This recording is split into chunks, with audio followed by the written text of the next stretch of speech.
Bienvenue à tous aujourd'hui. Nous allons découvrir ensemble l'histoire fascinante de l'un des plus grands dirigeants du monde. Médiéval, Saladin. Un homme dont le nom résonne encore dans les couloirs de l'histoire. Près de 9 siècles après sa disparition. Imaginez-vous dans l'Orient médiéval du XIIe siècle, une époque où l'Orient et l'Occident se rencontrent, se confrontent, mais aussi s'influencent mutuellement. C'est dans ce contexte que Saladin va écrire sa légende, né en 1137 à Tikrit, dans l'actuel Irak.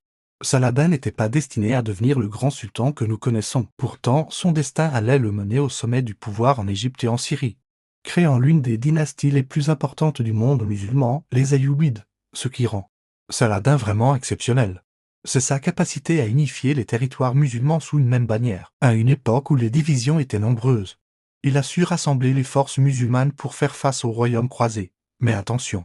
Ne vous méprenez pas, Saladin n'était pas le conquérant sanguinaire que certains ont voulu dépeindre, au contraire, les chroniqueurs de l'époque, aussi bien musulmans que chrétiens, le décrivent comme un homme juste et magnanime. Sa réputation de chef militaire s'accompagnait d'un profond sens de l'honneur et de la diplomatie. Il était connu pour traiter ses adversaires avec respect et pour tenir parole. Des qualités rares à cette époque, l'un des moments les plus marquants de sa vie fut sans doute là. Reprise de Jérusalem en 1187, après la bataille décisive de Hattin où il vainquit les forces croisées. Saladin aurait pu choisir la vengeance. Au lieu de cela, il permit aux habitants chrétiens de quitter la ville en paix, payant même la rançon de nombreux prisonniers de sa propre bourse. Mais Saladin n'était pas qu'un chef militaire. Il était aussi un grand bâtisseur et un protecteur des arts et des sciences. Sous son règne, le Caire et l'Hama sont devenus des centres culturels majeurs attirant savants, artistes et philosophes de tout le monde musulman. Ce qui est particulièrement remarquable chez Saladin, c'est sa vision de la gouvernance. Il comprenait que la force militaire seule ne suffisait pas pour maintenir un empire. Il mit en place des réformes administratives importantes, développa le commerce et encouragea l'éducation. Il fit construire de nombreuses madrasas écoles et hôpitaux accessibles à tous, indépendamment de leur religion.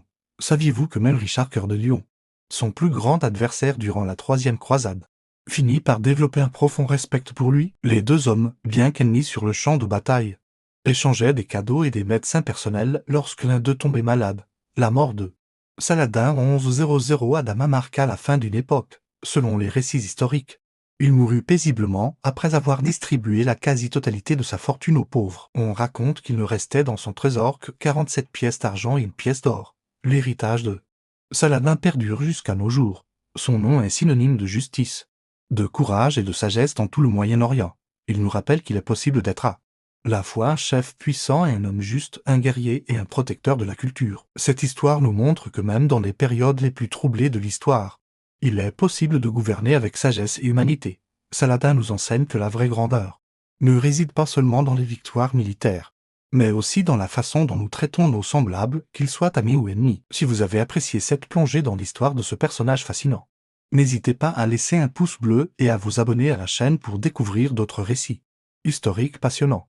Partagez également vos impressions dans les commentaires. Que pensez-vous de Saladin et de son héritage? À très bientôt pour de nouvelles aventures historiques.